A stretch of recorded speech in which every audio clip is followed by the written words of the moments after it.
Hi, and thank you so much for joining the quick setup review of installing the program on a computer to get the ePanic button working. Essentially, the ePanic button is a client server application, meaning there's a program that goes on your computer and it interacts with our database in the cloud to do the button configuration and the message relaying. So when you first started contacting us, you should have received a username and password and also a registration ID. So take that username and password, it'll be a default password, and log in. After the first login, you will need to change your password. There'll be a section here where you need to change your password. Just make sure it matches the strong password rules that are illustrated there. After that, you're able to start working and you can download the install client.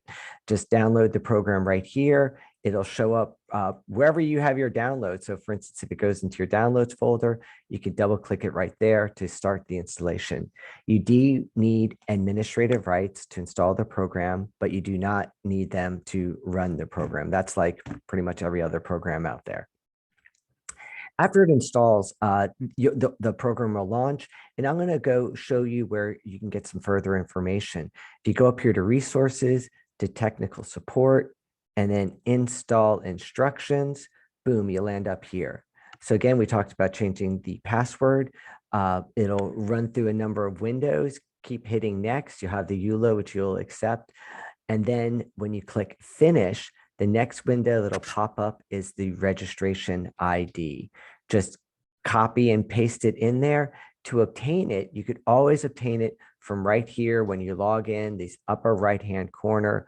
If you click on that, it will copy the registration ID onto your, it'll copy it. So whenever you click paste, it'll paste that registration ID right into your program.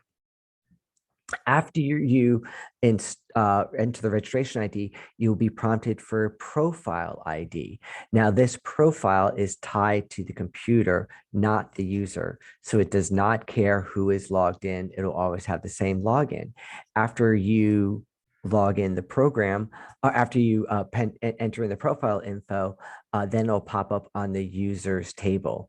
Again, if this is a shared station like a front desk, then just label it front desk for their name.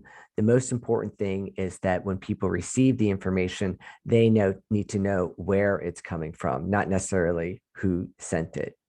After you fill in this user information, you'll see some blue dots go by, and then the user should show up in the users portal where you could make changes. You could assign them to different groups. You can see which version they belong to. If you're in the IT organization, you will have the machine name identified as well to identify the specific computer. Now, one thing about ePanic button is you can put users into different groups. Just click on groups and just move them into whatever group you would like.